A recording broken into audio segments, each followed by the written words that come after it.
Selamat sore teman-teman, Assalamualaikum warahmatullahi wabarakatuh. Kita mau belajar tentang sesi 1 materi tutorial online jaringan komputer sesi 1 arsitektur, sejarah, standarisasi, dan tren. Program studi sistem informasi Fakultas Sains dan Teknologi Universitas Terbuka. Model arsitektur TCP/IP Transmission Control Protocol atau Internet Protocol. TCP/IP merupakan protokol yang melandasi internet dan jaringan dunia. Protokol TCP/IP terbentuk dari dua komponen, yaitu TCP dan IP-nya sendiri. Internetworking.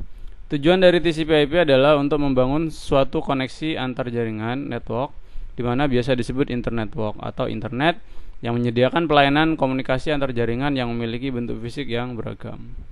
Tujuannya jelas adalah menghubungkan empunya atau host pada jaringan yang berbeda atau mungkin terpisahkan secara geografis pada area yang luas. Untuk dapat mengidentifikasikan host diperlukan sebuah alamat disebut alamat IP atau IP address. Apabila sebuah host memiliki beberapa perangkat jaringan atau interface seperti router, maka setiap interface harus memiliki sebuah IP address yang unik. IP address terdiri dari dua bagian, yaitu IP address, nomor jaringan, dan nomor host.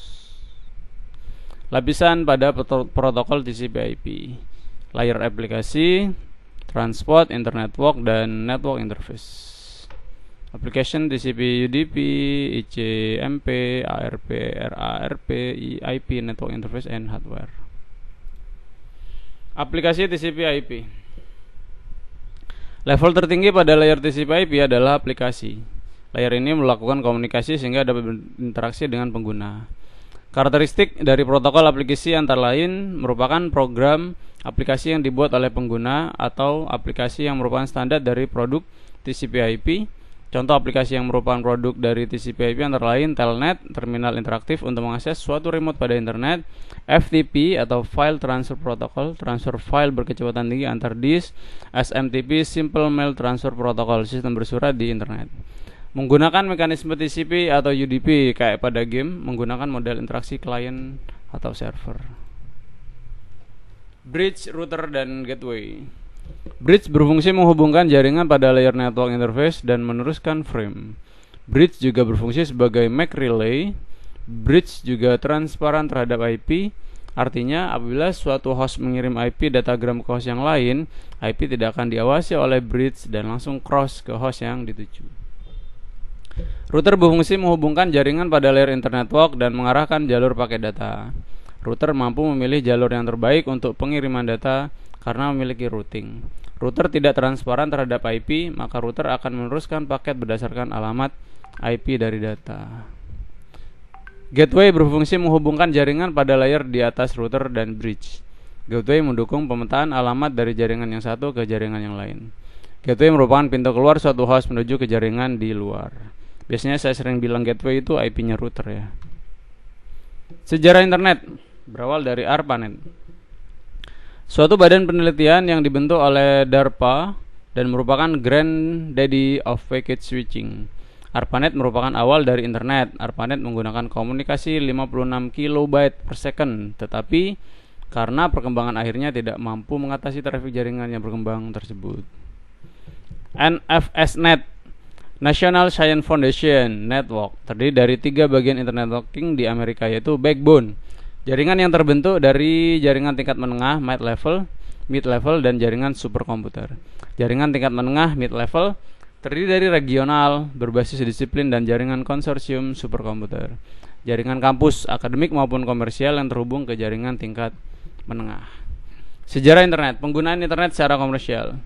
Penggunaan internet berawal dari Acceptable Use Policy (AUP) tahun 92, di mana menyebutkan internet dapat digunakan untuk komersial. Internet Service Provider atau ISP mulai membangun bisnis diantaranya PSINet dan UUNet. Kemudian menyusul ServNet dan membentuk Commercial Internet Exchange (CIX). Keberadaan internet makin berkembang dan semakin banyak public exchange point (EXP) dan dapat dilihat di webnya. Internet 2. Perkembangan internet disusul dengan proyek Internet 2 yang merupakan Next Generation Internet (NGI). Tujuan dari Internet 2 antara lain mendemonstrasikan aplikasi baru yang dapat meningkatkan peneliti untuk melakukan kolaborasi dalam penelitian.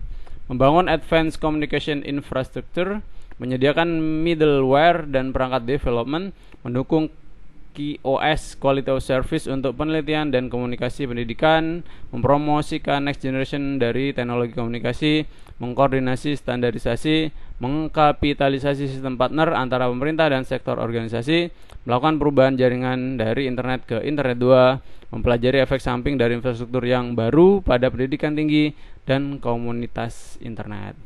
Informasi tentang internet 2 dapat dilihat di www.internet2.edu. Model referensi dari Open System Interconnection atau OSI layer biasanya saya bilang ya.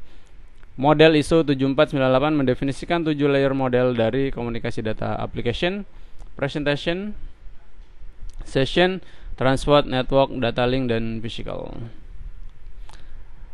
Standarisasi TCP/IP, request for comment. Internet Protocol Switch masih dikembangkan dan perkembangannya menggunakan mekanisme request for comment. Protokol baru yang dikembangkan oleh peneliti akan diajukan dalam bentuk internet draft. Kemudian akan dievaluasi oleh EIB. Apabila disetujui, maka akan lahir RFC dengan seri baru untuk aplikasi atau protokol tersebut, sehingga developer dapat menggunakan standar tersebut. Internet standar, protokol standar, draft standar, dan protokol standar merupakan bagian dari Internet Standard Track. Setelah proposal diakui, maka proposal tersebut akan memiliki nomor yang disebut standard number STD, contoh Domain Name System DNS, menggunakan STD 13 dan dijelaskan pada RFC 1034 dan 1035, sehingga dapat dituliskan STD-13 RFC 1034 RFC 1035. Untuk info lengkapnya bisa diakses di sini. Internet masa depan, aplikasi multimedia. Penggunaan bandwidth semakin lama akan semakin efisien. Banyak teknologi yang dapat digunakan untuk mengatur penggunaan bandwidth. Salah satunya Dense Wave Diffusion Multiplexing (DWDM). Penggunaan bandwidth banyak digunakan untuk aplikasi multimedia antara lain Voice over Internet Protocol (VoIP) dan masih banyak lagi lainnya, bahkan untuk video conference.